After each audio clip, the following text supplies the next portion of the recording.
Welcome, friends, it's the MovieFilm Podcast. MovieFilm Podcast, enjoy the show.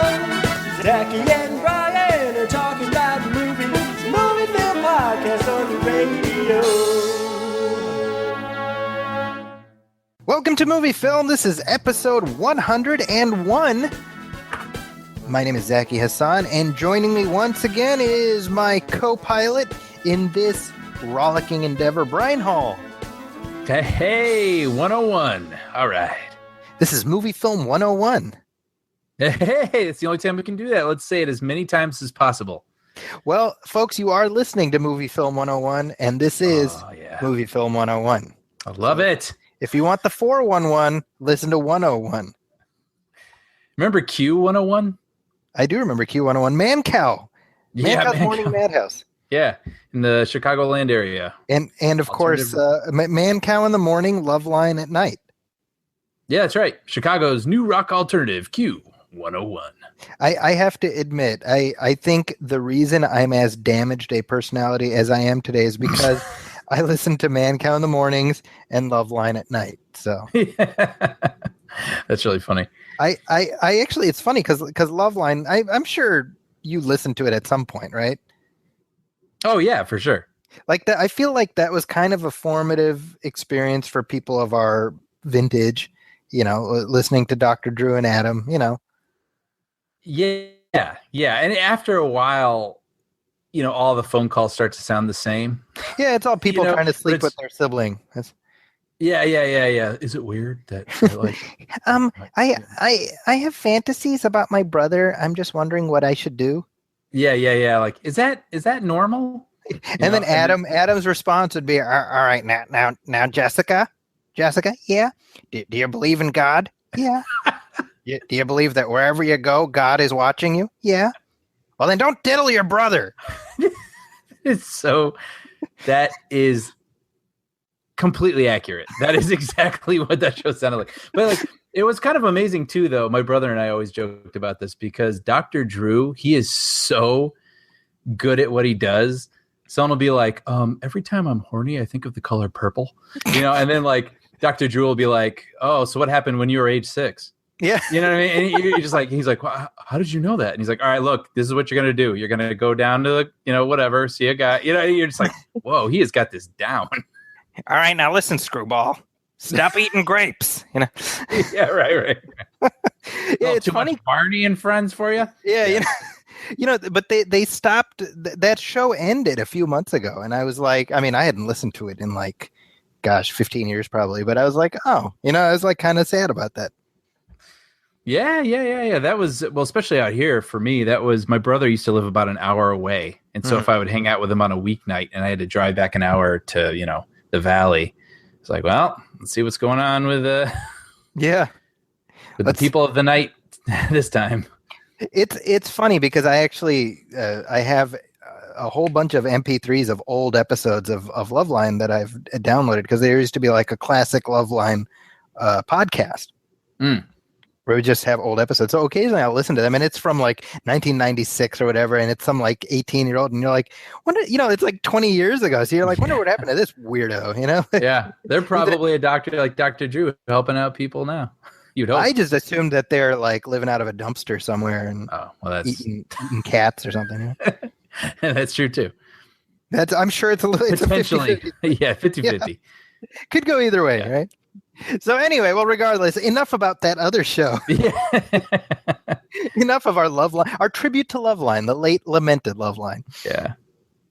So we are recording this the night before. The following morning, I'm going to be flying out over to Spokane to pick up my family. So in other words, Zaki's bachelor adventure is now coming to a very, very, I don't know if it's a sad, tragic conclusion, but it is a conclusion. Did you get in all sorts of hijinks? You know, I got to be honest, the last 72 hours, pretty much the challenge I set for myself was how much can I accomplish while moving as little as possible. Oh, how did it go? Pretty good actually. I feel like an Olympian. If it was if sloth was an Olympic event, I would be a gold medal winner. Yeah, I basically sat on my couch, and if it was not in arm's reach, I didn't need it, including the toilet. So that might be a problem. Yeah. And it's funny too, because I mean, there's so much, like, you can have groceries delivered to your house, and you can have food delivered to like we're at a point now where the Wall-E society is basically, we're about 2 steps removed from that. Well, yeah, but it's just so convenient, Zaki. Yeah, it really is. What's so wrong with that? Well, it's actually totally fine. But what I realized is I'm exceedingly grateful to have a family and a wife and children who force me to be active, because if this was my life, it would destroy me. So it's like the end of Home Alone, starring you. Yeah. You realize you don't want your family to disappear. You're looking forward to Buzz and Lenny, it got so bad that I just randomly started going up to people and hitting them in the balls with paint cans, just because. But I was in Chicago. I was in Chicago last week, and I kind of visited the old homestead. I visited Chicago as a guest star because, of course, as longtime listeners know, I no longer have a home base there. So a lot of fun. I was actually hoping to catch some movies out there. Was not able to, but that's actually the reason why our show is a week late, was because I was traveling. And so we're here now. We're here better than ever. Yeah. We got some good stuff to talk about. Let's do it. Let's dive right in. Well, real quick, before we even get into the meat and potatoes, I literally just got out of a screening of a new movie called War Dogs, which is coming out later this week and is directed by Todd Phillips. He of the Hangover trilogy. That stars Jonah Hill and Miles Teller, and it's a based on true event story about 2 teenage. Well, one was 19, one was 22, and they became arms dealers. They sold arms to the United States government. This is a true story that happened about 10 years ago. Yeah, I had heard about this. I was curious because I heard about the premise first, and I even went through the trouble of finding the article because I wanted to read about it. Yeah, and still haven't gotten around to it, of course. And we don't do that. But then when the trailers came out, it sort of had this weird bro-y vibe to it. Yes. Where I was sort of like, what is this movie? Like, is this trying to be some sort of like 25-year-old Scarface film, or is it actually trying to tell the story of what happened in this weird, interesting, adventurous, dangerous scenario? Like, looks, is there like a good balance, or is it one or the other? Or it's putting me off a little bit. It's funny that you say Scarface, because the Scarface influence is woven in throughout, and that's actually, they hang a lampshade on it because one of the characters loves the movie Scarface. Aha. And I noticed even one of the posters, one version of the poster looks like Scarface. Scarface? Yeah. So it's, I would say that it's walking a very tenuous tightrope. And I think the point it's trying to make is that what these people are doing is bad. I can easily see a scenario where people will watch it and be like, well, that's friggin' awesome. I genuinely don't think that any reasonable person would come away feeling that, you know what I mean? Right. Without giving anything away, I mean, Miles Teller is kind of our in to the story, and he's I think he's basically painted as a sympathetic character. I don't know how much they've Hollywoodized him versus what he's like in real life, but it's not like to me, Wolf of Wall Street, that's where that trips up.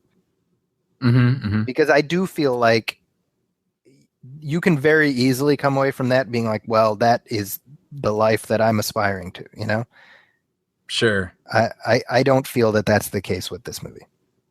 Okay. But I just didn't know, if it was going to be some sort of like war party film or something. No, like that's what the trailers, it feels like, trying to paint it somewhat. In all honesty, what it reminded me of a little bit was The Big Short.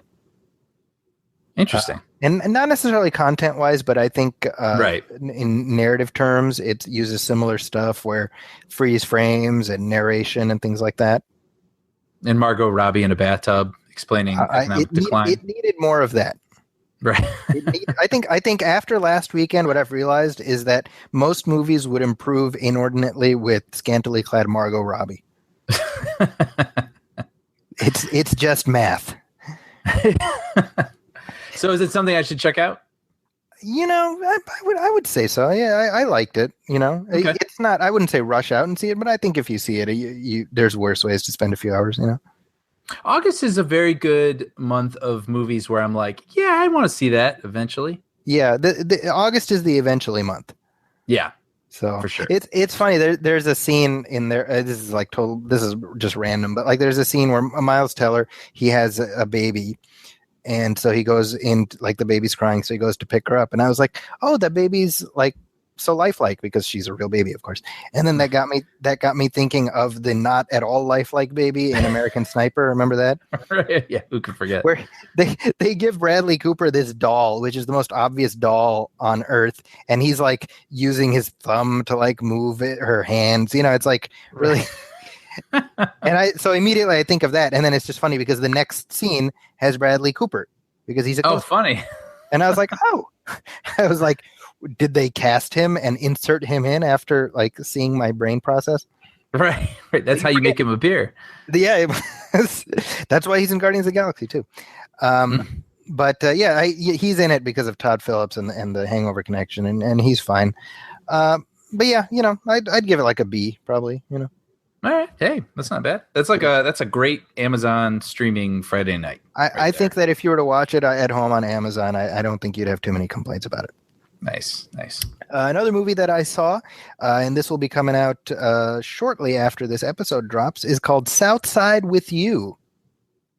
And this is a story about me and Brian Hall growing up in Chicago. I'd watch that. It's an autobiographical story. Surprise, Brian. No, so this is actually. I'm like actually sort of picturing it now. I know now. I've seen the trailer for this.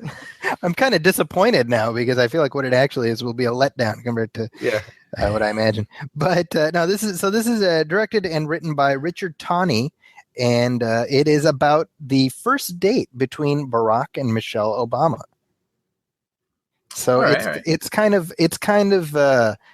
before sunrise, but with the future president and first lady. So what'd you think? I saw the trailer for this, and I thought there was definitely like a lot of charm going on to this movie, but it could also tread the line of being sort of like a Hallmark movie. Yeah, well, I remember first hearing about it like back maybe 2 years ago. They're making this movie, and I was like, I think because it's just, yeah, something about it felt kind of cheesy, and I mean I like President Obama, but he and I were friends, we're boys now. So sure. When was the last time you were like in a room with him, just hanging out? Like 3 weeks ago. But anyway, cool. Enough of that. So when I first heard about it, I was like a little iffy about it, and then I saw the trailer. I was like, and pretty much I've had a high pitched reaction the entire time. Showed up at the screening. But I liked it. No, I did like it. I had no idea what to expect, but I just found it very charming. It's very sweet. And I think that it's aimed at who it's aimed at. Sure. You know what I mean? Right? Like, yeah, I know exactly what you mean. Like I as I was driving, and bear in mind, by the way, my screening was in Jacqueline Square in downtown Oakland. So the target audience for this movie. Okay, I don't know what that means, but well, Oakland is primarily African American community, right? And okay, I mean they were very. I mean, it was no accident that that's where they screened the film. You know what I mean? Sure. And so my point anyway is that I'm glad I got to see it with that audience because I got to experience, because I think that that audience will give it a little bit more weight, I guess. Mm-hmm. You know what I mean? Well, how is it as a story? I mean, does it hold up? I was curious about that, and it's about 80 minutes long, and I think that's the exact right length for a story like this. It doesn't need to be any longer than that. It's just very sweet, and it's not. What I like is that it's not like in your face. about who they are going to be. Like, I was wondering about that. Yeah, if it's like, she's not like, who do you think you are, the president? Yeah, you literally took it out of my mouth. Yeah, there's never going to be a black president. It's not that. But there's like a little stuff, like there's a scene where they're in like a community organizing meeting, and the people in that meeting are talking about Harold Washington. Who had just recently passed away, because the film is set in 89. I think Harold Washington died in like 87. And the way they talk about Harold Washington, like he's because he was the first black mayor of Chicago, and the way they talk about him, you're like, oh, see, this is how they will talk about Barack Obama. Right. But as I was driving to Oakland, I'm listening to the radio, and here's Donald Trump talking. I'm like, Barack Obama founded ISIS, and people are cheering and all this. And I'm like, well, they are obviously not the audience for this movie. Yeah. And that's what occurred to me. I mean, that's what I mean by the target audience is the target audience. They will absolutely adore it, because it's just a very sweet film. The people who would never in a million years have seen it, well, I mean, they're never going to watch it anyway, so it's a moot point. Okay, all right. But I would recommend it. I think this is one I would say, like, Netflix, you see it, absolutely watch it. I wouldn't necessarily say rush out and go to the theater to see it. But as it happens, I had a chance to talk to Barack and Michelle Obama themselves, or rather their fictional counterparts, and I mean Parker Sawyers and Tika Sumpter. Tika Sumpter, who also produced the film. So she was actually involved from the planning stages. And I had a really fun time talking to them. So I figured, hey, let's go ahead and play my chat with them about Southside With You. So 2 weeks ago, I met President Obama. Okay. And you met him? Yeah. I know. I was going to ask you if you've had a chance to meet them yet, and what their reactions are. Not yet. I mean, we know they know about the movie, and John Legend is an executive producer on it, so he does a lot of their initiatives. So, it's a cute idea. We love the idea, but what what could it possibly be like? I think anybody would say that. I'm sure. But here it is. There's a movie about it. Well, so Tika, you've been involved since the inception of the project. Yes. So I guess that's the question. My question is the same as the Obama's question. Why their story? Well, for me, it was the script. It had heart. It was charming. It was smart. And I thought whoever wrote, at first I only saw the synopsis, and I thought whoever wrote the synopsis is really smart. The perspective is really cool. And to see, we know who they are now, but what was the origin of that? What could it have been? That was interesting to me. And I just thought it was a cool leading lady role, someone who's complex and confident, and it wasn't a romantic film where a woman is chasing after a guy, but she's actually the prize, and that they're walking in each other's shoes, and they're seeing themselves through somebody else. And I just thought there was a lot there, and I wanted to do it. So I wanted to create it and make it happen. Yeah. Well, Parker, so you get the script. What's your initial reaction? Are you overwhelmed by how to portray this character? Are you excited by the possibility? My initial reaction when I got the script, I didn't understand it. Like, I didn't know how this would be made in 2015. You know what I mean? I was like, man, they're just talking, they're walking, there's no conflict. Right. But then as I dug further, and one of the greatest things about the project as an actor is that we had to find nuances and a 3-4 page dialogue where we're just walking and talking. It's like, well, where's the conflict? Where's the turn? When do I, the give and the pull and the push. So yeah, and then I fell more in love with it just as an exercise in acting. But as far as playing the president, or the future president, I don't know. The script, if you focus on the script and focus on who they are, 28, 25, and lawyer, law student, they have so many things going on already that's all I have to focus on. So I have to study to make sure my school loans are in order. I have to, clean my house before my grandmother comes, that kind of thing. Sure. And then I got to go pick up this girl, and I got to make a good impression. And, you know what I mean? So then the pressure's a little off because you're just focusing on the guy.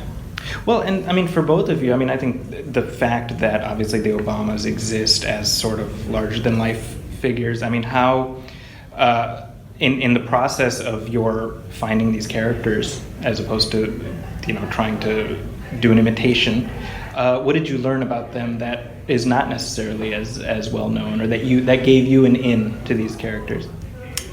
I didn't know that Michelle's family was as close as they were. I didn't know that she in high school, she went to this magnet high school kind of thing, and I didn't know that somebody told her that Princeton wasn't for her.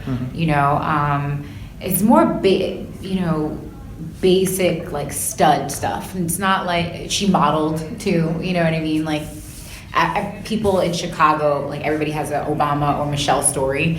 They're like, I used to see her running every morning. I'm like, really? And she didn't wear a lot of makeup, and her hair was just pulled back, and just the simplicity of these two people who they didn't know they were gonna. Well, I don't think they didn't know they were gonna get to this level of things, and I don't know if she even wanted to get to that, and how can you even imagine that? That's so big, right? Such a big dream, you know what I mean? I'm sure they had big dreams, but that's the biggest. You're running in the morning in the Southside, and it's like, right. Oh yeah, presidency. And they're not really probably thinking about that, but it was the simple things about her family.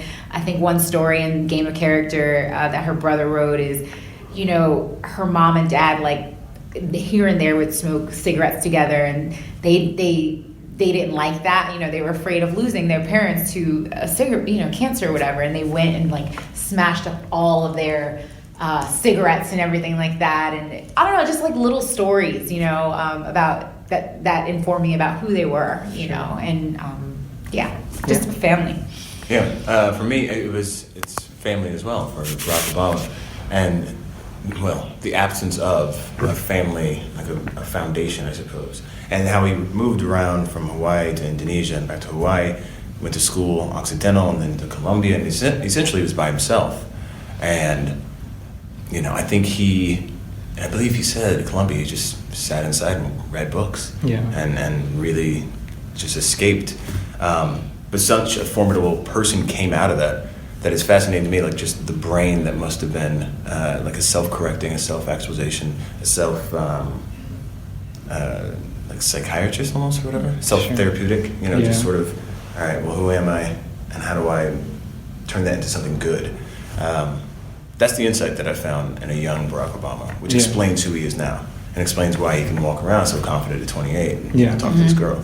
And so I wanted to root his confidence and charisma in something, not just because he's just cool, cocky and arrogant, but in college he's like, no, I can do this, I can do that, I can do this, I can do this. Therefore, I'm all right. That kind of thing. Well, and I think during the course of the film, there's a very instructive moment where they're talking about Harold Washington, and how, of course, that's now how people refer to Barack Obama.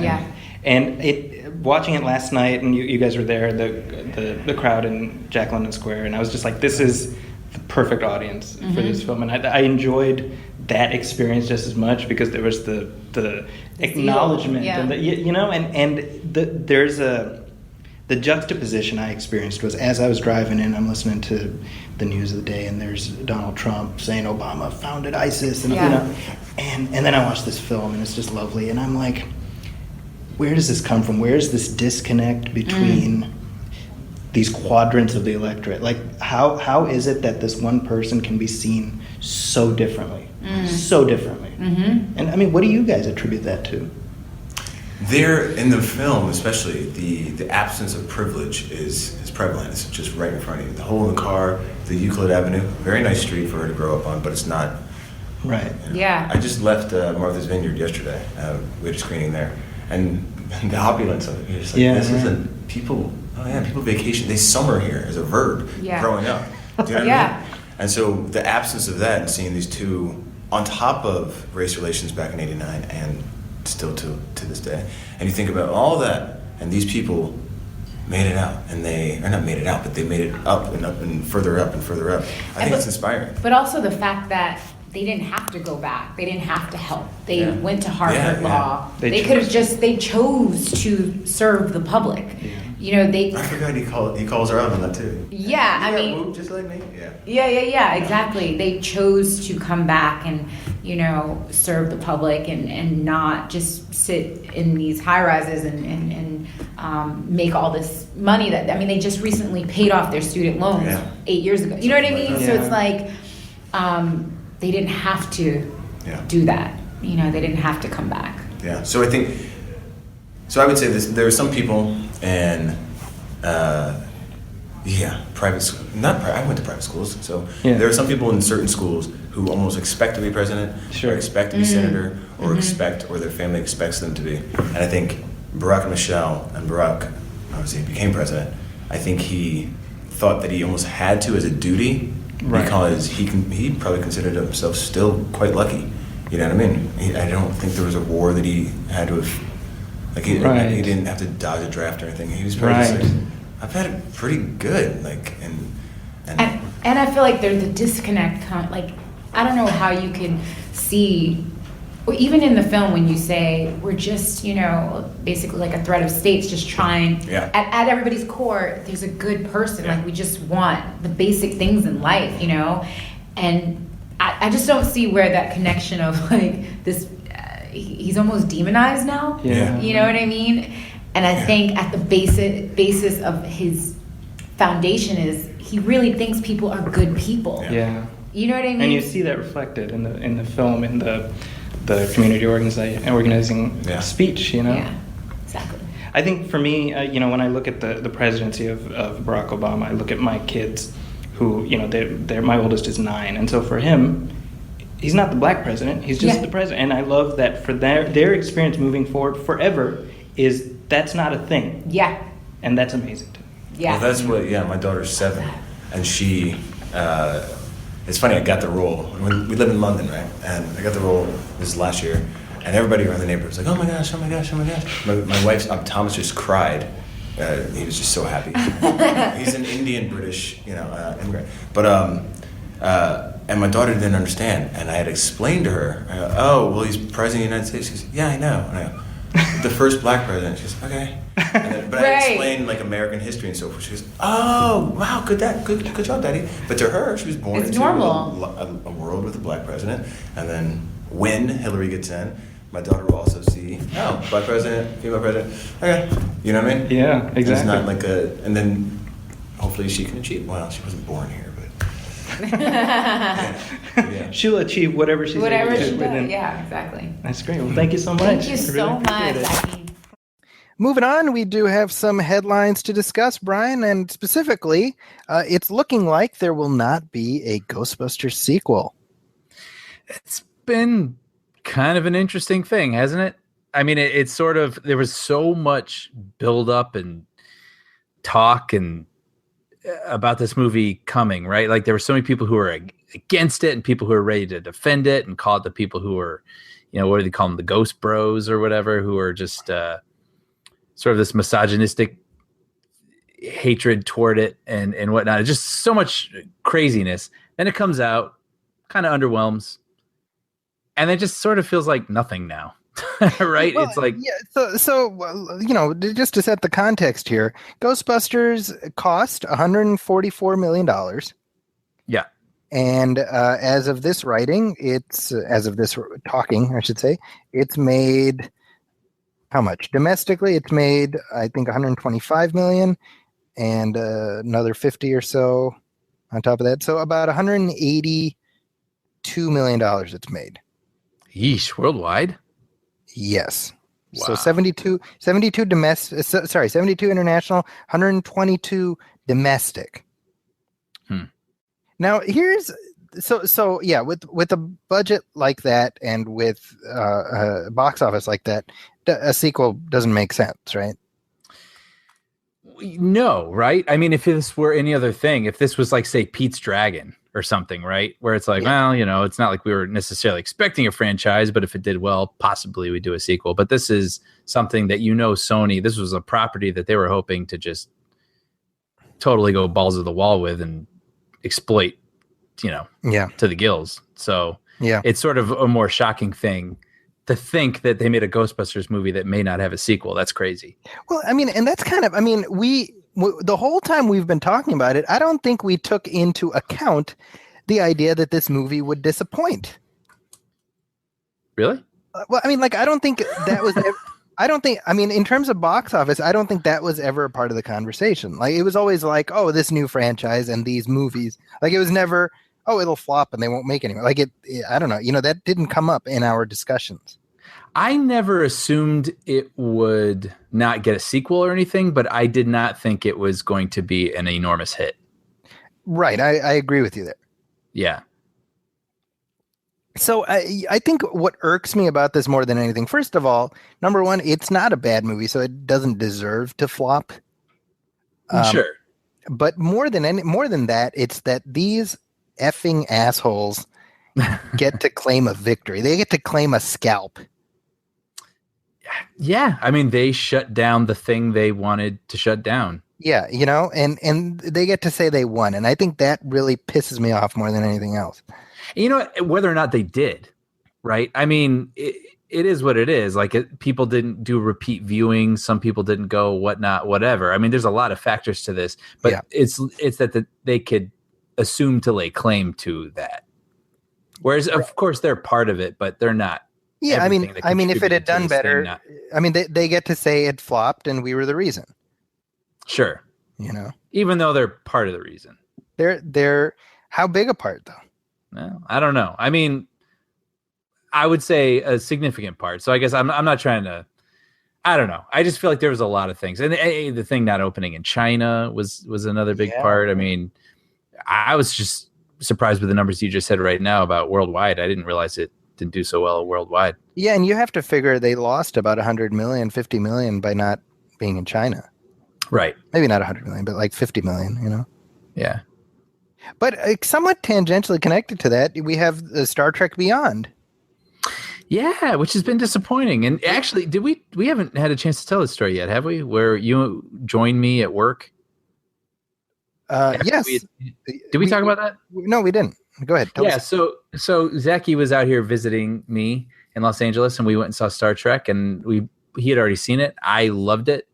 I had a great time. I mean, it's not the best movie ever made, but I thought it really succeeded in what it was aiming for. It was a great blockbustery sort of Star Trek film. And so anyway, he was coming to my office just for a moment before he was going to Uber somewhere. And we were in the kitchen and we talked to some people like, oh, hey, they're like, I saw Star Trek. We're like, what'd you think? They're like, sucked. Yeah. We're like, oh, okay. And then other people started joining. They're like, oh, you see Star Trek? Oh, it's terrible. It's terrible. And you and I were like, huh? And we pretty much just stayed out of that conversation. Yeah, it was such a surprise, though. I was like, oh okay. Yeah, well, and I still, honestly, I feel like those reactions are in the minority because it seems like the people who went to see it at least thought it was okay. Yeah. Like, that seems to be the range. Like, okay to awesome seems to be the range, with rare exceptions of, you know, that was just, rather chew glass. Right. Right. But what you were getting at was that it didn't perform at the box office like Paramount would have hoped. Well, which means I guess people didn't show up. That's right. So let's put this in perspective a little bit. The first of these reboot movies, the 2009 Star Trek, grossed $257 million. Okay. Star Trek Into Darkness in 2013 grossed $228 million. Mm-hmm. And as of now, the domestic total for Star Trek Beyond stands at just under $140 million. So that's when did the other ones open? So both of those came out the second week of May. Mm. And so, yeah, I wonder if part of it is that it kind of came out at the ass end of summer when everyone is just tired.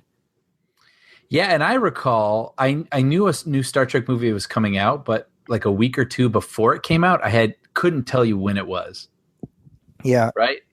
So it was just, sort of lost in the shuffle, and I just had no awareness of it. And maybe if it come out a little earlier or a little later, it wouldn't be sort of, I don't know. I mean, but here's my question. Yeah. Box office wise, this is, I mean, it's not doing great, right? I think it hasn't opened in China yet. You have to assume that it will do pretty well in China. And I think Alibaba is one of the, co-producers, so they're going to market it there. But but clearly disappointing. I mean, there's no question about that. But nobody's looking at this as like, well, that's it. The franchise is done. Right. Sure. That's my point. So what's the difference Between this and Ghostbusters? Yeah. Well, I mean, this didn't have a months-long campaign of hatred, Sure. projected at it. I think for one, I think also this cast, whatever this Star Trek has to offer currently, has succeeded twice in the past, so they could just view this as a misstep. Sure. Sort of like what you were saying, it's not the same thing, but with X-Men, where the last one underperformed a little bit, or at least fans weren't as crazy for this one as the other. And you said some people were saying, "Oh, franchise killer," and you're like, "Are you kidding me?" There was like, 8 movies before this that are Sure. Well, and to that point, I mean, there have been 12 Star Trek movies before this. right. So, I mean, Paramount, I'm sure they're looking at it like, well, we've had 40 years of ups and downs with these movies, but they've ended up always being successful. Yeah, and thinking about it too, my brother, he is not a Star Trek fan. Like, he hasn't seen the original films, but he has seen these two, or the two previous J.J. Right. Abrams' films, and likes them. And he will watch this third one, and he'll probably like it, but he hasn't seen it yet. Gotcha. Right. So I wonder if it's not a priority. Yeah, I think that's probably true. I mean, I think what's really happened, and maybe, I don't know. I mean, we say this every summer, but this summer, I mean, it's just, you got blockbusters end to end, and I think people are starting to make their choices now, and maybe that wasn't as much of a case before. Yeah, I wonder if that too. I mean, there's a lot more saturation with sort of podcasts like ours or film websites, and I'm noticing even on, say, like the front of Yahoo now seems to be posting movie-related news articles that I would find on movie sites that I visit. Right. Sure. So it's like, it seems like people are way more aware, or at least immersed in, not only what's coming out, but what people are feeling about these movies a month before they come out. Like, my dad could tell you some of these things, about, like, say, Ghostbusters or whatnot, whereas normally he wouldn't be in tune with that at all, except the TV commercials. So I wonder if that really is helping people be a little more discriminate, about what they go out to see. Sure. So people, rather than taking a chance. People a little choosier than they need to be. Yeah. Yeah. Well, regardless, I mean, they have already announced the next Star Trek, and by the way, they haven't said the Star Trek. They haven't said the Ghostbusters sequel is dead. All they've said is they're going to concentrate on an animated feature. Right. And there's an animated series, I think, that's also coming. What do you think about that? I mean, you look at the animated movies that come out, and you really think about it, they all do sort of fit into a certain sort of mold. And I know you could immediately say Sausage Party, which came out this past weekend, is very different, but it isn't. It's the same sort of thing, like sentient objects, except they curse in that one. You know what I mean? But, like, what's, like, the last film that would be something like a Ghostbusters, where it may as well be a live action movie, but for some reason it's animated? You know what I mean? I can't. I mean, I think they're overestimating the market for a movie like that, to be honest. And I'll be shocked if it ever actually gets made. I was going to say, I feel like I'm safely saying right now that that's another misstep. Yeah, I mean, well, honestly, I think that I think they assumed that the concept of Ghostbusters was the draw, and maybe the real lesson here is that no, it's Bill Murray being a smartass. Right. And you don't need to spend $140 million for that. Right. I mean, there'll always be a market for Ghostbusters merch. Like, people always want T-shirts. Mm-hmm. And maybe Sony should just be happy with whatever they make selling Ghostbusters T-shirts and decals and stuff. Yeah, it's funny because I know this is the age-old conversation here about whether it was because it starred women and whatnot, but I read somewhere someone saying, like, oh, really? Like, you wanted the version with men where Jonah Hill was like, dude, I'm covered in ghost cum. He gets ectoplasm all over him. I'm like, no, I don't want that either. Yeah, I mean, we know what that would have looked like. So that's people are like, oh, it should. I saw this thing on Facebook where it's like, this is what Ghostbusters, like, this is who should have been in Ghostbusters, and it's like that. I forget who it was, but like Dave Chappelle and this and that and the other thing. And I'm like, I don't want to see that version of Ghostbusters either. Like, Yeah, it's just maybe it's a thing that could only happen like it happened, and that's okay. Yeah, you know. And I mean to that point, I mean, as far as Star Trek goes, I mean, I think the difference there is you've got 12 years, almost 40 years of consistent success. And I was thinking about how, I mean, within those 12 movies, some have done better than others, but the back catalog continues to have value because of box sets and things like that, where it's almost like Paramount can eat an underperforming movie at the box office because in terms of longevity, they know it's going to have an afterlife. Right. Sure. Right. It's like James Bond, right? Like one of the least performing James Bond movies was License to Kill in 1989. And then it was followed by one of the best performing Bond movies, which is GoldenEye. You know, they weren't like, all right, pack it up, boys. Right. Sure. After, 13 movies or whatever it was, so I think for any studio to get to the point where they have franchises that they can do that with, where the longevity is reason enough to keep it going. That's kind of the promised land, right? Sure. And I'm sure that's what Sony was hoping for. Yeah. Well, you were wrong, Sony. Not because of the Ghost Bros, but just because. Yeah. Well, I'll be curious what they do next, because again, I do feel like they're not going to give up on it yet. I mean, what is interesting is that this animated movie and this animated series, those are being supervised by Ivan Reitman, who you may recall was essentially frozen out of this reboot. That was part of the reason, like in order to get Paul Feig on board, they essentially had to cut Ivan Reitman out of the process completely. Sure. And I wonder if there's a little bit of maybe just a teeny tiny part of him that's like, "Nyeh, told you." Possibly. Like he owns a piece of it, so he got paid regardless. But that the pride, the wounded pride. I wonder if that kicked in a little bit. Yeah.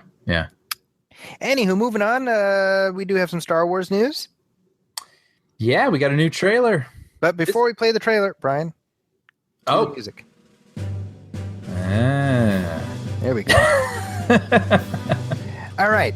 Now that the music has begun, I have to tell a little story. Yes, please. People like us and our listeners will relate and sort of celebrate this story a little bit. So that day that the trailer dropped, it was going to play during the Olympics in the evening. That's right. I wore a Star Wars shirt. Okay. That day, and I went out. I had a friend visiting from out of town who likes Star Wars enough, but she doesn't really care about it or follow it or whatever. Right. And so anyway, we went to a restaurant that night, and at the host desk, someone was like, "Dude, love your shirt." I was like, "Oh, thanks, man." And then like some waitress and some other waiter kind of came up, like, "Oh yeah." They're like, "Dude, trailer dropping tonight." And I was like, "Yeah, that's not crazy." And I was like, "I don't know when, but I'm kind of looking at my phone. Maybe it'll show up on the site." They're like, "Oh, dude, we've been checking our phones." And I was like, "Really?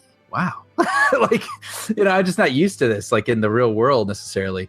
And it was funny because then I was at the host stand. And then they got into our whole discussion about having the crawl in the opening. And this girl, she's like, "Yeah, they're not gonna have a crawl. Like, what's that about?" And I was like, "Well, I kind of get it because it's sort of an offshoot. It's not part of the saga. It's like its own little story thing. And it's, you got to differentiate it a little bit." And she goes, "No." She's like, "It's not Star Wars without the crawl." And I was thinking of you, actually. I was like, damn, dude, people are really... Because you and I were like, yeah, no, it makes sense. I think people will agree with us. That makes sense. But no, Zaki, it does not make sense to people. You know what's funny is I could see myself in that scenario talking to that girl, and I would deliberately be like, "Oh, Star Wars, is it? What is it?" Like I would deliberately... I totally know what you're talking about. Yeah. Is that the one with what is it, Dr. Spock? He's in that, right? Like, No, the crawl. You're referring to the words. There are words at the beginning of these films, I think. Right. I was joking because my friend went and got a seat, and I came over literally like 5 minutes later, and I was like, I can't believe how the world bent to my interest. It's crazy. Use this power for good, Brian. Yeah. So anyway, that was kind of a fun moment. Well, as we are talking about Star Wars Rogue One, why don't we play, or rather Rogue One, a Star Wars story. Let's play some of the audio from the new trailer. Trailer number 2 for Rogue One. The world is coming undone. Imperial flags reign across the galaxy. Can you be trusted without your shackles? Let's just get this over with, shall we? We've a mission for you. A major weapons test is imminent. We need to know how to destroy it. If you're really doing this, I want to help. Good. Good. All right, Brian, how are we feeling about this one? This was like a really weird one for me. I'm going to be honest, because as I just said with the story, I was out when the trailer dropped, and I looked at my Facebook, and everyone was like epic, game changer, like melted my face, whatever. So I was like, holy crap. And even while I was out, it was playing on a TV in the background, and I was like, nope, I'm waiting until I can see this right. And then when I got home and queued it up on my TV, I watched it, and I was like, yeah, that was cool. Like, it almost felt kind of like a sizzle reel. Sure. More than a trailer. And I was like, I love the sizzle. I love what I'm seeing here. Like, I love seeing all the practical stuff and all the people in actual costumes and outfits and real explosions and stuff. But I was sort of like, I kind of want a little more tease of the story, And so... Yeah, but we know the story. I mean, there's nothing to tease. But I talked to my parents about it, and they go, well, the girl looks different in this movie. And I go, oh. Yeah, it's funny because they're not alone, because I've had people on my Facebook who are like, so where is this? Does this pick up from the last one? And I'm like, no, stupid. That's episode 7, dummy. I really do feel like, and look, did I like the minute and 30 seconds that I saw? I absolutely did, and I cannot wait to see this movie. It looks I love how it actually feels different than the other Star Wars films. Like it, yes. I love that it exists in this universe, and it feels like this different thing. But then, and by the way, if the music that we're hearing in the trailer is anything, oh yeah, right? Like if that's a preview of Alexander Desplat's score, sign me up. I had the exact same thought, and the only thing I was going to say was, the Japanese trailer dropped today, and it did tease more of the story out. And I was like, oh, right. So we get a little bit of info about Jyn Erso, who's played by Felicity Jones. Her father is right. Sort of. From what we've now, he's played by Mads Mikkelsen, and he's kind of like the Oppenheimer of the Star Wars universe, right? Where he right. kind of invented the Death Star or whatever it is. So yeah, which is kind of interesting. It is. I agree. And I saw people saying like, "Oh, spoiler," on websites. I was like, "Give me a break. That's the story." Like, I don't know. I think here's what I'm going to say about the trailer that we see thus far. I think that for me, it did a really good job of setting up these characters and making me intrigued by them and wondering how they're all going to die. Yeah. Actually, you know what? That is a fair point, because as people who know me very, very well know, when I'm really looking forward to something, I almost never enjoy it the first time. Sure. Because it's just way too much for me to take in, and my brain can't handle it. So like then I see something a second time, and I'm like, oh, I love that. Like, yeah. I just need that. And that actually did happen to me with this trailer. I felt very differently about it the second time than I did the first time. But sure. You're absolutely right. This was a really great sort of let's meet the gallery, and everybody does look interesting. Yeah, I mean, Donnie Yen, I'm like, I want to see more of that guy. Is that the blind guy who's like, yeah, all is as the Force wills it, and then he knocks all those stormtroopers out? I was like, oh, hell yeah. Him, and then it's what's his name? Is it Diego Luna? Luna, yeah. As the hot Hispanic guy. Yeah. Right? But I kind of wish he was Biggs. I'm going to be honest. Yeah, that would have been cool. Well, we know that in the narrative, this is what's interesting to me. They're not important characters, right? In terms of the saga, sure. And if they were important, we would have seen them later. Now, obviously, this is all retroactive, but that's where my mind goes. I'm guessing every one of the main characters is going to die. That's how I'm going into the movie, and so whatever else happens, I'll be pleasantly surprised by. But I mean, I'm kind of like, if all or most of them don't die, then they would be important in the remainder of the stories. Man, that would be rough, but there's something to be said for that ending. That would be powerful. Yeah, think about this, right? Like these characters, they're so not important in the grand scheme of things that all they were up until this movie came out was, quote, rebel spies. Right, sure. You know, man, I cannot wait to see this movie. Yeah, I'm here. I read another thing which is pretty cool. Jimmy Smits has a cameo as Bail Organa. Yeah, I saw that. So that I love Jimmy Smits. I have kind of a man crush on Jimmy Smits. Yeah, I'm into that. That's kind of cool. Like tie it all together and.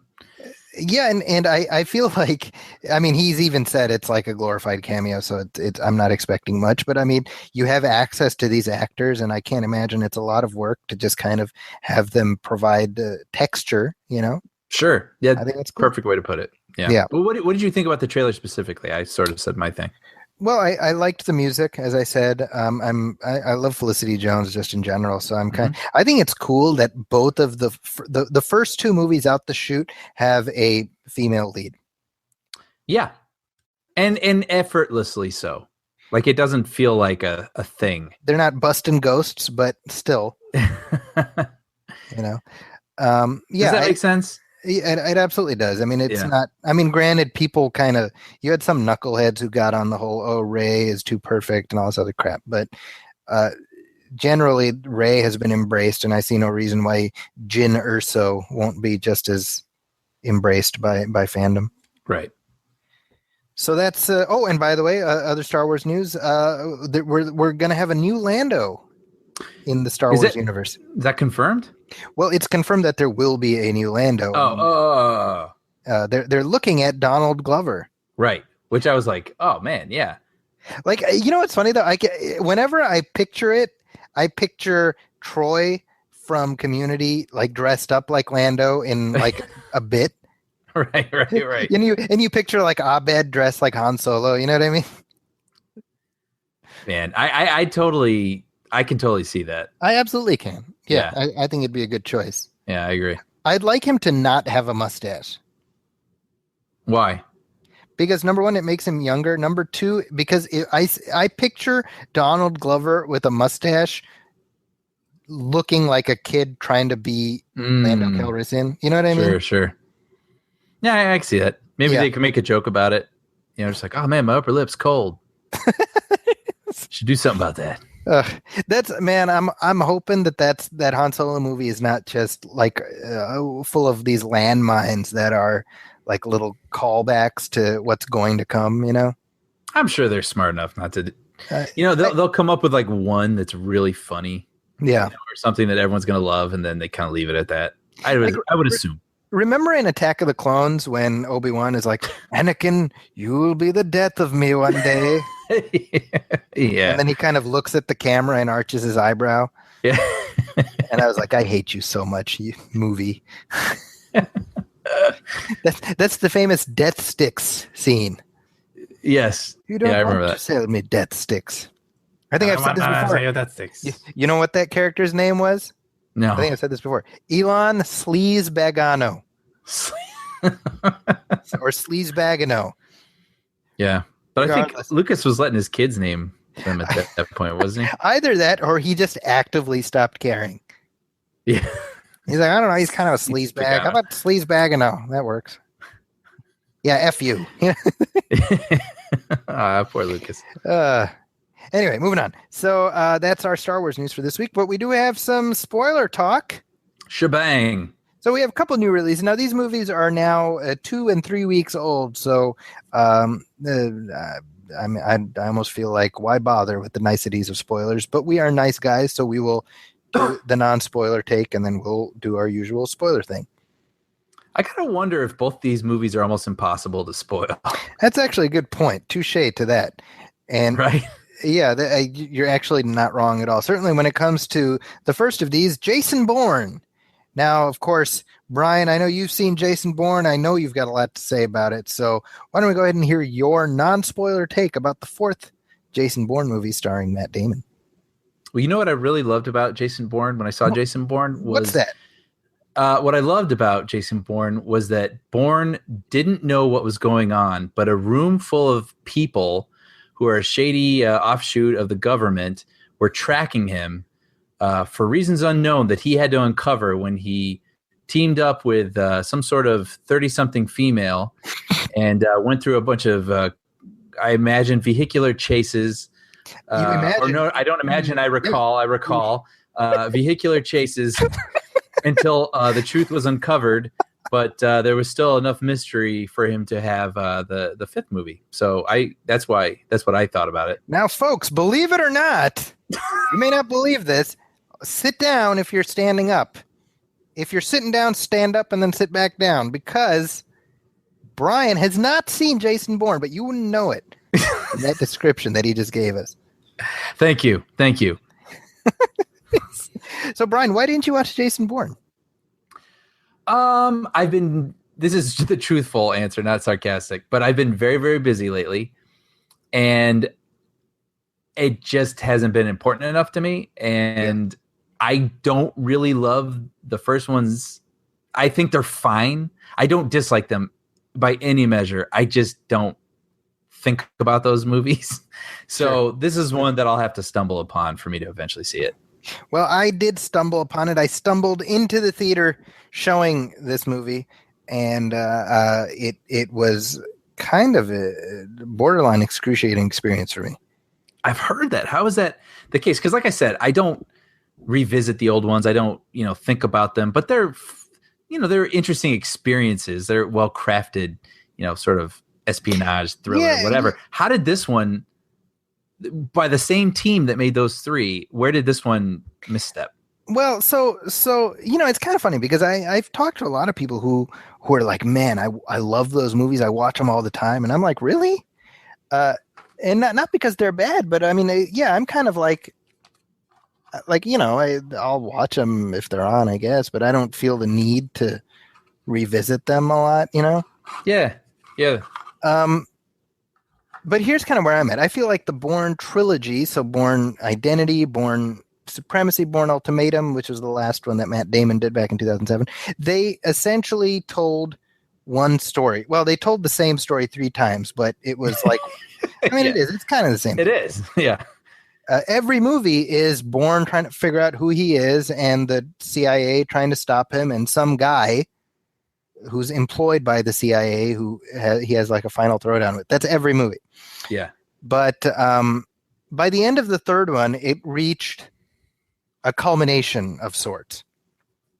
Right? It reached enough of a culmination where you're like, okay, like we've told this story, and I was kind of like, if you want to end it there, that's fine. If you want to keep going, that's fine. But now let's do the next thing now. Mm-hmm. Right? So I mean, at the end of the Bourne Ultimatum, he knows who he is. He remembers everything, and okay, that's where we've left him, right? Mm-hmm. So I expected them to pick up the ball and run with it for the fourth one, which they've threatened now for 9 years. Like, are you going to do it? Or, I mean, they left the door open for Matt Damon to come. They did like the Bourne, legacy, which was utterly dispensable. Right. And they basically did that. Filler. Yeah, I mean, when you think about it, that was basically Universal spending, whatever, $125 million to keep the door open for Matt Damon. Right.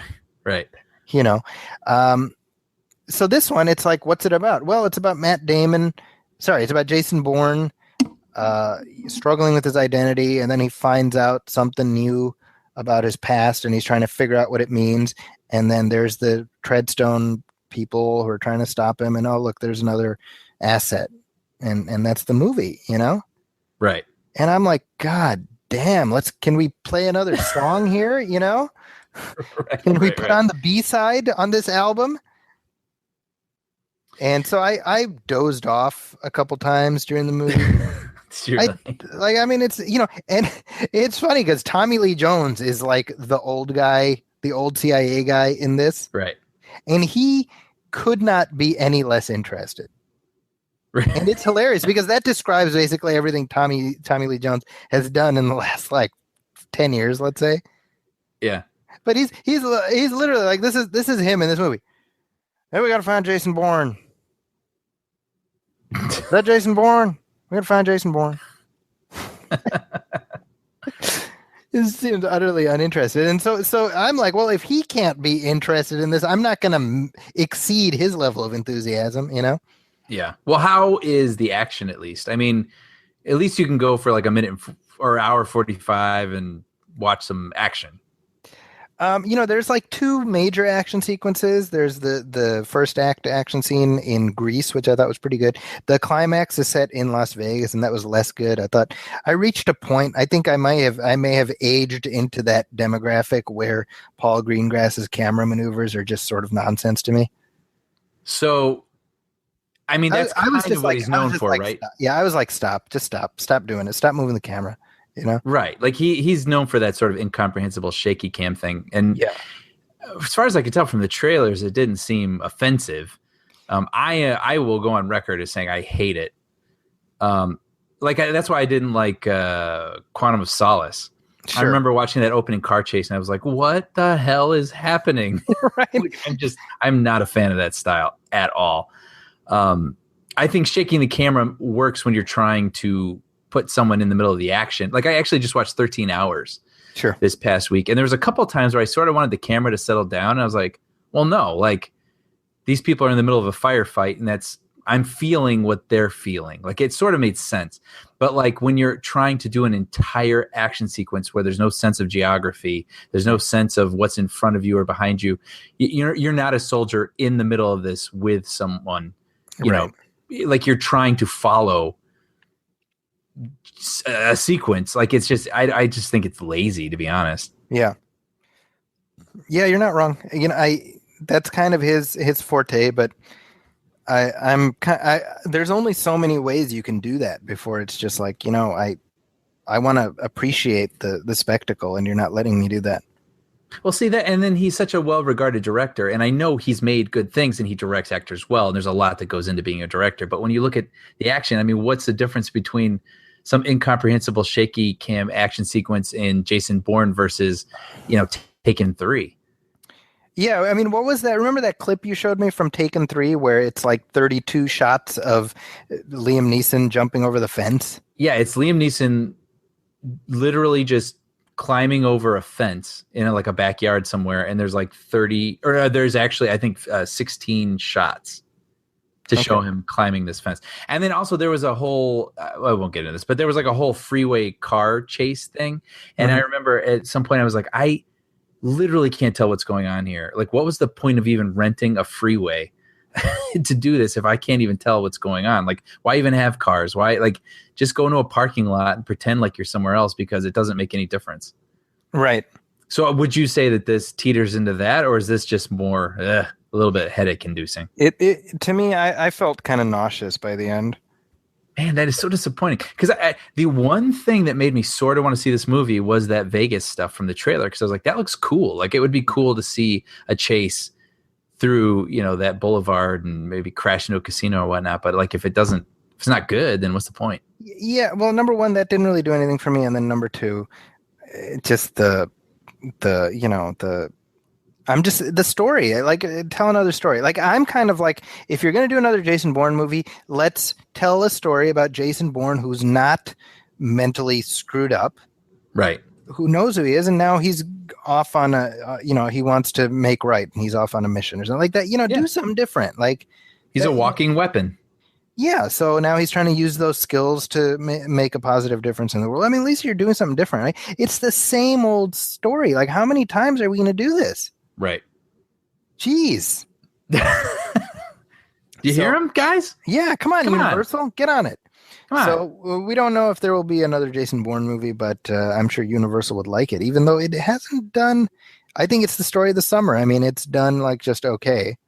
Right. I think what saved it is that it didn't cost that much. It cost about, I think, $100 million or so. So I think it'll do okay, but it's not a runaway hit. So another sequel no one asked for, doing just all right. But, summer 2016. People were asking for it, which is kind of interesting. So I didn't. Another sequel Brian Hall didn't ask for, not doing that well. But moving, okay, so we managed to talk about that without any spoilers. So I guess that proves your point, Brian. Right. Our next movie. No. Spoil this. Does it end with that Moby song? Yes, it does. No kidding. Yeah. Does it really? Yeah, all of them end with that song. All right. Yeah. Yeah, good call. Moving on to our other big new release, or recent release, I should say, and that's Suicide Squad, which broke the opening weekend record last weekend when it made, let's see how much it made. It made 135 or something like that. Yeah, about $134 million, which is a record for August. Kind of crazy. But then it also managed a near record breaking drop the following week, where it dropped by 67%, which is right up near the 69% that Batman v Superman dropped. This is the third movie in DC's expanded universe from Warner Brothers. Warner Brothers' desperate bid at conquering Marvel Mountain, let's say. So this is the team up movie. It stars Will Smith, Margot Robbie, Jai Courtney, Joel Kinnaman, Jared Leto, and I don't know. How do we want to talk about this, Brian? I haven't. I'm actually very curious to hear your thoughts because we haven't really talked about it, have we? Zero. We haven't talked about it at all. So yeah. So I'll give my take. You go first. I went in with fairly low expectations, and I came out feeling entertained. I thought it was kind of a hot mess of a movie, but it was a hot mess that I was entertained by. And I guess that's more than I can say for many other critics who lined up one by one to take a giant dump in the movie's mouth. I think on Rotten Tomatoes it has like a lower average than Batman v Superman, if I'm not mistaken. Which did come as a surprise to me, to be honest. I was somewhat surprised by that, but I don't know. What'd you think, Brian? I kind of agree with you. I think I feel a little bit more disappointed in the film because I had this one a little bit up on a pedestal, which was my mistake. Sure. I think when I said this on the show, when Batman v Superman was, before it was even out, I was like, I'm more looking forward to Suicide Squad. And it's because the trailers for this film really, in my mind, created like a lot of potential for this really interesting, unique take on a superhero film, right? Where you got the villains working together in a sort of Dirty Dozen kind of thing. They're the anti-heroes, but thrust into something where they're probably doomed, but they're probably going to learn how to work together and solve this thing and then get no credit. And I don't, just something about that just felt fresh to me. Sure. And so I was really excited. That's the best way I can put it. I was really excited to see something fresh. And did you? Yes and no. I think the most disappointing thing to me is that this film had all the right ingredients. And unfortunately, it seems like the first part of this movie was setting up all these, fairly interesting characters, but then it had no clue what to do with them. Huh. And so it sets them out on this mission. So it's like they assemble this team of bad guys because they can do the dirty work that the good guys can't do. And if they need to blame anyone, they can blame the bad guys. And so I'm like, okay, great. So great setup. But the story that it put them into was just a blue light in the sky movie again. You know what I mean? It was like, I was like, are you kidding me? I mean, they literally had the blue beam shooting into the sky. 1 year after Fantastic Four had the blue beam shooting into the sky. After Man of Steel had the blue beam shooting into the sky. After every freaking superhero movie, it's like, I mean, to me, that means they had no idea what to do. Yeah. They had no clue. So they're like, let's just throw another blue beam into the sky. Okay, let's talk about the blue beam in the sky. What was it? So you have this kind of interesting character, right? This doctor who gets possessed by a witch. Yeah. And so she can like summon the witch and she turns into this sort of, I don't know what you'd call her. I mean, she's sort of a villain, but she can also sort of do the bidding of what the quote unquote good guys of the movie, the government want her to do. That's kind of interesting. I thought she was very interesting is what I'm trying to say. Yeah. But then she goes rogue. Are we spoiling? Should we? I mean, I'm sorry. Yeah, this is kind of the plot of the movie, but like, I guess this is okay. All right, I'm sorry. This is getting in a little bit spoiled. From this point on. Spoilers. All right, proceed. And we're back. So the witch goes rogue. Makes sense. But then she says, people don't worship, us like super beings anymore. They worship machines. So I'm going to build a machine. I was like, okay. But all she does instead is stand on the steps of some sort of building with a light shooting in the sky, doing like this little sort of hula dance. And that goes on for, I don't know, like a day, like an evening. I'm not sure. But it's all worth it because of what she builds. Oh, she built nothing. She built nothing. What was she doing, Zaki? I got nothing for you. It's like they truly gave up. And that sucks because again, and I think you're completely right, by the way, that they did give up. Yeah. And that's what's so disappointing is because, like I said, I feel like when you got, the Harley Quinn and Deadshot are definitely the star characters of this movie. And I really liked them. I liked both of them. I loved both of them. They both worked really well as different sorts of anti-heroes.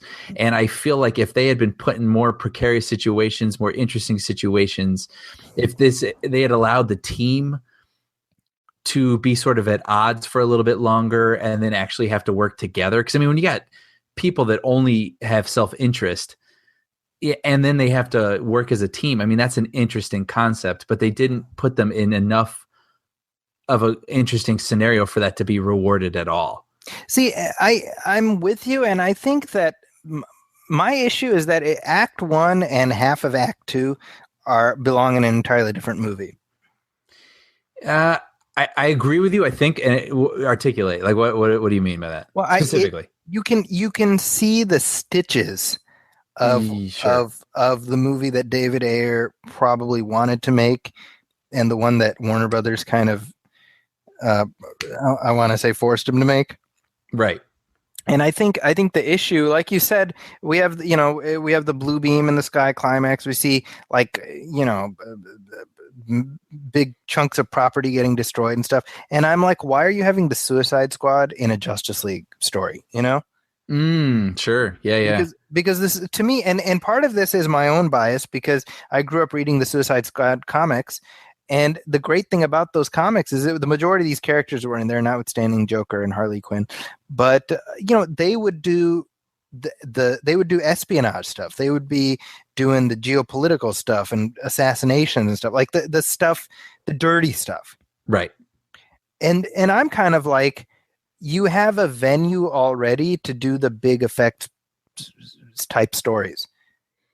Everyone doesn't need to be that, Yeah. And I was thinking about how one thing that you and I both liked so much about Captain America Civil War is that the climax was so scaled down. Right.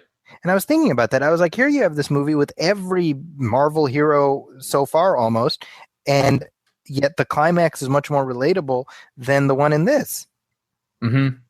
So definitely the climax did not work for me, but I was on board because I just liked the characters. I liked spending time with them. And even Jai Courtney, I liked Jai Courtney in this. I know. I feel like they could have done so much more. I imagine it probably was there, but they eventually whittled him out. Yeah. I feel like he's found his spirit animal.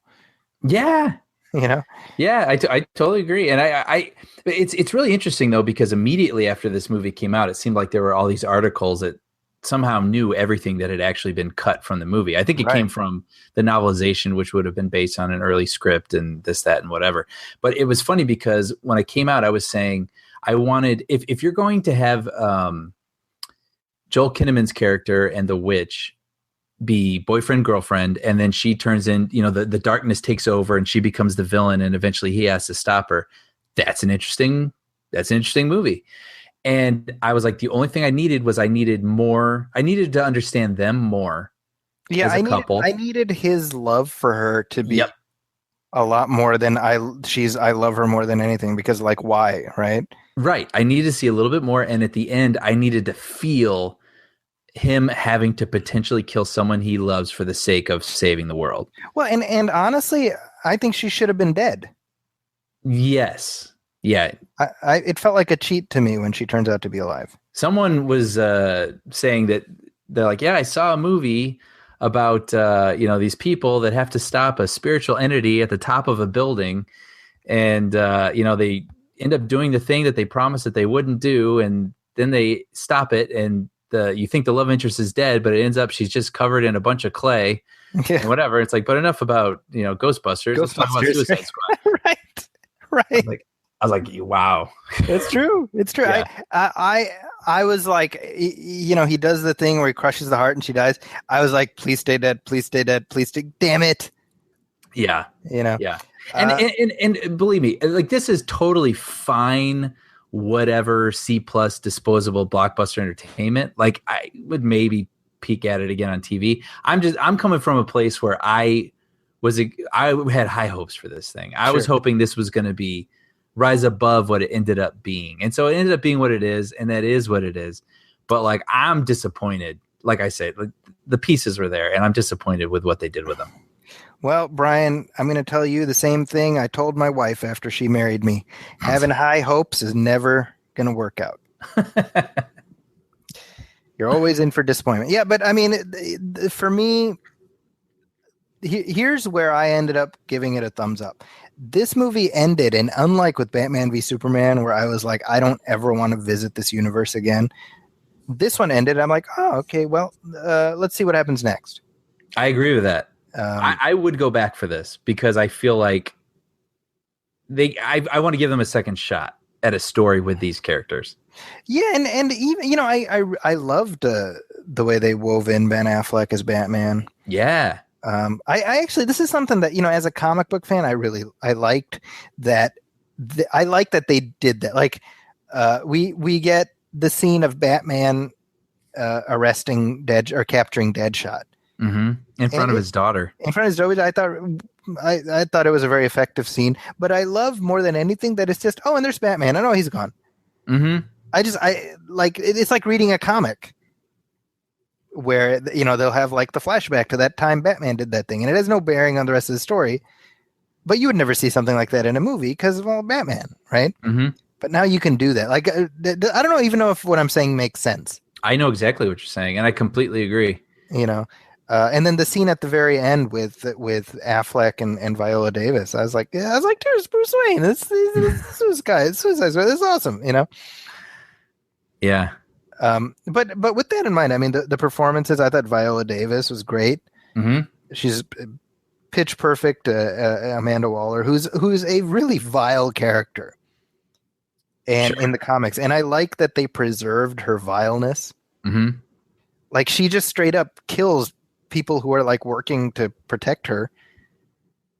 Right. No witnesses. No, yeah. I mean, that's her character, and I really like that. I mean, and actually, all the performances. I mean, I didn't really have a problem with any of them. I thought. What did you think of? Sorry, the guy who played El Diablo, Jay Hernandez. Mm-hmm. He was great. Yeah, he was great. I loved his arc. I thought it was really, it had some pathos to it. Yeah, totally agree. And it seems like the other characters had theirs chopped, right? Like, I read an interesting thing about Killer Croc where they were saying, I mean, it sounds small, but I really do feel like it would have been effective, where basically he sees like a psychiatrist or someone who keeps trying to tell him that he's beautiful because he doesn't believe that he's beautiful, and all this was chopped. And then eventually there's a moment where they're in the bar thinking that all is lost, and someone says something about his appearance, and he says, "I'm beautiful." And it's played kind of for laughs, ironically, in the movie, but that would have actually been like a moment of him actually. Brian, you know what it is? Like, I watched this and I'm like, this is what would have happened if Marvel didn't trust James Gunn with his vision for Guardians of the Galaxy. Yeah. Because Guardians is very much part of the Marvel assembly line, but it feels like a very unique representation of its director's vision. And not to say that I have a great knowledge of James Gunn, but I mean, based on his previous work, you have a general sense of his approach, and this is representative of that. And you can tell that they trusted him where it mattered. Right. And I feel like David Ayer, for all of his, like, it's like a hostage video where he's like, this is my final edit. Yes, sir. Please, sir. May I have some more, sir? You know, I feel like, I mean, he didn't make the movie he was going to make. No. Well, and then again, this is sort of like behind the scenes sort of stuff that came out the weekend after it came out, but it sounded like this was one of those instances where they were just trying to make a date, and apparently he only had 6 weeks to write the first draft of this script, which is nuts. I mean, people usually take a year to write a script, so it's and it sort of shows. You know, there's a lot of really interesting things there, but they just didn't click like time would have helped them to click. Yes. Well, and we've completely not discussed Harley Quinn and the Joker. Yeah, that was what I was going to ask you about. Jared Leto, actually. Well, I mean, what did you think of Jared Leto as the Joker? Lot of hype, a lot of conversation. Some people love him, some people hated him. I'm going to go with I didn't really like him very much. Okay, why is that? I feel like this was a difficult introduction for him because this isn't his movie. This isn't a Batman movie. He's just sort of woven into flashbacks and he's on the outskirts of the action, right? So we're just sort of thrust into who he is. And I read, this is someone else's thought that I agreed with, but they said that the other Jokers in all the movies had an iconic intro, so you understood who he was, right? And, you know, when you had Jack Nicholson take off his hat and shoot, what's his name? You know, Curly. Jack Palance. Curly. Curly. That's what he's legendary actor Jack Palance. That's what. Yeah, remember he's like, you know, Jack's dead. You know, call me Joker, and then he shoots him, and then he starts shooting him between his legs, and he's laughing. And you're like, oh, yikes! Yeah. And then you think of Heath Ledger's opening in the bank robbery, and even the pencil trick that he does later. You're like, damn, like that guy is frightening. Yeah. And in this one, like his introduction, as far as I remember it, is in that nightclub. Where, like Harley's dancing, and basically that's Common, right? So Common, he's talking to Common, and then I think he's trying to solicit Harley to Common. I didn't even understand exactly what was happening. And Common is like, no, man, that's your girl. Yeah. And then Joker just shoots him. Yes. And I was like, what? Like, I don't understand what's happening. And I don't even understand who Common is, how he's related. Like, do they do business together? Like, that's my take on this Joker. Like, I don't know who he is still. And I wasn't necessarily turned on by anything he was doing. So he's fine. He looks interesting, but I don't remember a lot, and I wouldn't mind if it was a different Joker next time. Really? See, here's where I'm at. I said this elsewhere, but I'm kind of like, I feel like between Cesar Romero, Jack Nicholson, and Heath Ledger, we've basically got the perimeter of what to expect from the Joker. And that's okay, but I'm not expecting any Joker actor to ever surprise me. I agree with that. You know, and so I was like, okay, well, he's a Joker. Like, you know, like he didn't blow me away, but he didn't. I was just like, it's, you know, it's a Joker. It's fine. Like that was my, you know. Well, maybe you're saying exactly. Maybe I agree with you then. Yeah, because that's kind of how I felt. But I'm not opposed to seeing him again. I'm just not like. I do like I look at it like, well, this is a universe, and so we know, like, think about this. Unlike any of the other, unlike the previous two Jokers, we know we're going to see this guy again. So there's room to carry the character forward, and I hope they do. I mean, he's a talented actor. Now the legend in the telling is how he was just subsumed by the method in terms of, and he's Jared Leto. Jared Leto. So he was in character, and he was like sending actors like used condoms and just being just generally a jackass. Right. And it's funny how that myth almost undermined the performance. Because I think people were like, oh my God, this must be like really intense and really that. And it's kind of like, no, it's like how if you painted my face white, I'd probably do it the way he's doing it, basically. And, you know, Like, I mean, that's what I mean when I say, well, it's the Joker. I mean, he's just kind of doing the Joker. Yeah. You know? Yeah. I do find it interesting, though, again, reading in the way that the film was reshaped, it seemed like, and this has come up a lot, but it's interesting the way that Harley and Joker's quote unquote love story is portrayed. Right. And how it seems originally he was much more abusive to her and dismissive of her. And apparently that scene in the helicopter. Yeah. Originally Joker was pushing her out of the helicopter, but it was re-edited. So he's like trying to pull her back in and loses her and is distraught. So this is one of my pet peeves. Now, bear in mind, I teach a lot of kids, young kids, 18 and up, and I see a lot of their posts on Facebook, and they have like relationship goals, and it's like Joker and Harley, right? And these are usually girls who post this stuff, and I'm like, you realize this is the unhealthiest relationship in fiction. Right. Like this is not a goal. This is bad news, Yeah. Yeah, no, I totally agree. And I again, walking out, one of my thoughts when I said, I wanted between the witch and the soldier a little more, I was saying I almost wanted Joker to keep popping into the movie, distracting Harley, but he's like a bigger jerk to her. And then at the end, she realizes these people have my back. He doesn't. Yeah. Well, and her to sort of like, no, like I've got to help. I got a thing I'm doing now. And my understanding is that's what it was. I was blown away when I read that that's what they originally shot.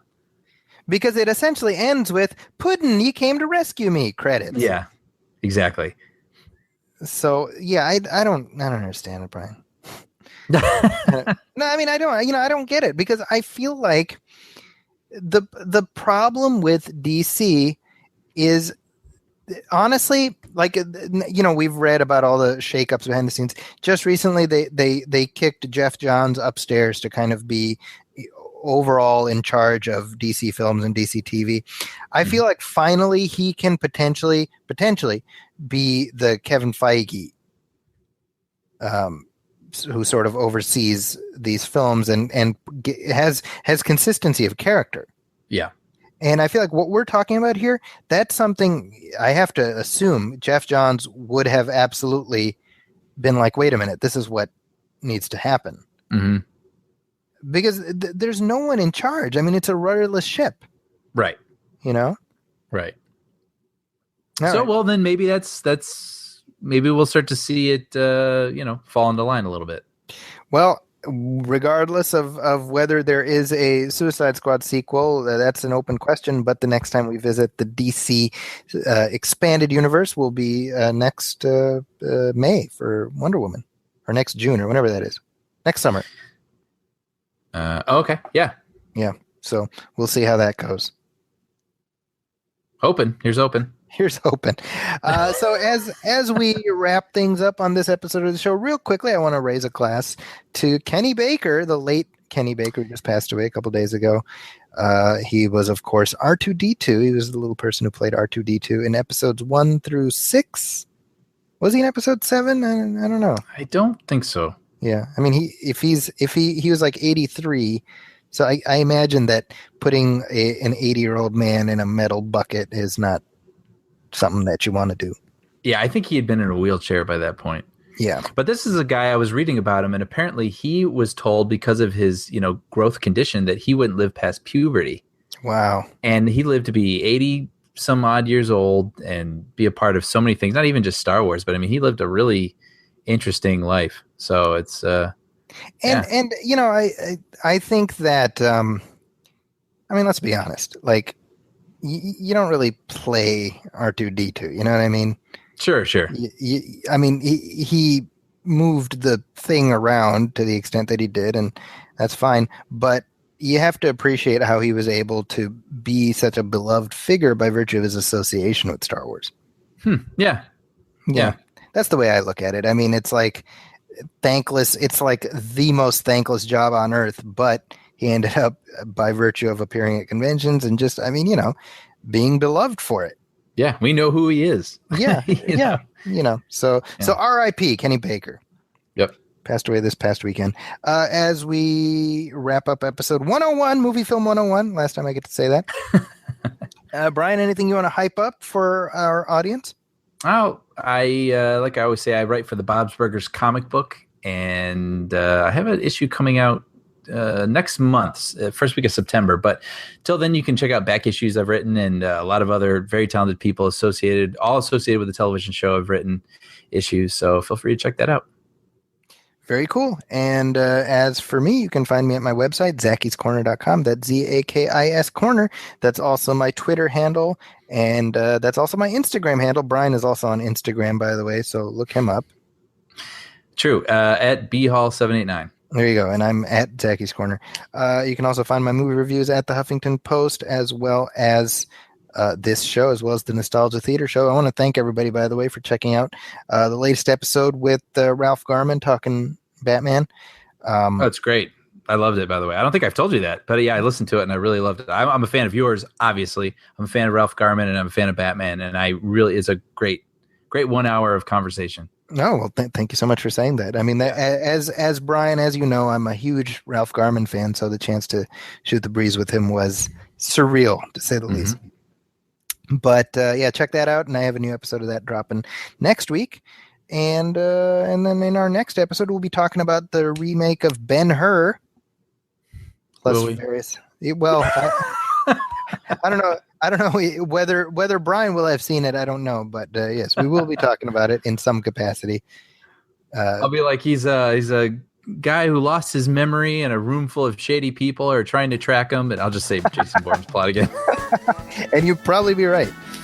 So that's coming up in 2 weeks. But as for this episode, on behalf of my co-host Brian Hall, this is Zaki Hassan saying goodbye to Movie Film episode 101. Thanks for listening. Welcome, friends, it's the Movie Film Podcast. Enjoy the show. Zaki and